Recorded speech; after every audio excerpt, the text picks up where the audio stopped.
Now, let's go ahead and I think right here, Kyle Anderson, the man by the nickname of Slow-Mo, could be on his way out. And Minnesota's scared that they might lose him. And why is that? Because the team might pay him. Kyle Anderson could get one of those cheap deals where some team gives him a bunch of money just for 1 year and more than what the Timberwolves want to pay. He played less minutes this year for us, 6.5 points, 46% from the field, 23% from three. Even though the year before he did shoot from 41% and he's a career 34%, it just went down this year. 4 rebounds. Just under 4 rebounds, 4 assists. And what you're getting with Slow-Mo is kind of a point forward who can defend multiple positions, who can guard. He's not going to really shoot threes. He's terrific, super crafty with the ball, somehow finds a way to be effective regardless of his slowness. Known for his role, plays it well, able to initiate offense at 6'9", can run the pick and roll, can do be an outside inside guy depending what you need from him. And the Wolves are a second apron team, so they're not going to be able to afford him. And I think the other thing is somebody might pay him. And you're like, well, how much did Kyle Anderson make this season? Well, Anderson made this past year, I believe it was 9.2, and I could see him be making more than that. If Royce O'Neal, okay, the mid-level, I think he can make like 7 or 8, and I think he's just going to be too expensive. I just think someone's going to give him a 1-year deal or a multi-year deal that's going to be richer than what the Timberwolves can give him. Like, let's just count it off.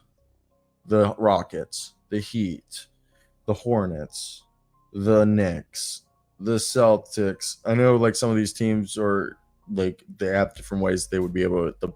The Bulls, the Thunder, the Nuggets, the Mavericks. You could even see the Spurs. There's just so many teams, in my opinion, that would be willing to. I think there's just so many teams that would be willing to pay him more. Like he would just become too expensive for the Timberwolves, in my opinion. And I think that's the biggest problem that they're going to have if they want to retain him is being able to actually afford him. And that's a result of, I think, him just being the perfect, as Pierre saying right here, the 7th or 9th guy on a team where you're like, all right, just come in for 15 minutes tonight, be an initiator. I think his role gets reduced in the playoffs by a lot. I don't think he's as effective in the playoffs, but I think he's a guy that as the season during the regular season, he's a lot more valuable. And for me, I understand that. All right, Mike, let's go ahead and let's try to. It's just for me, when I look at, I don't think he's also a type of guy to take a discount. I think he's a guy that his career might end sooner rather than later because he isn't the most athletic guy in the world. So I think he's probably incentivized to go get that bread while he still can.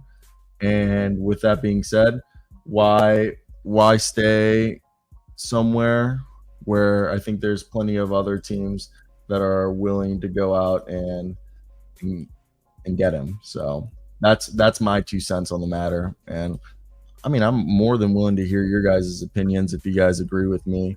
But I just think somebody's going to give him more money. Plus, I feel like Timberwolves, they drafted Leonard Miller to replace him. So maybe they are concerned, but I don't think it's like a huge concern.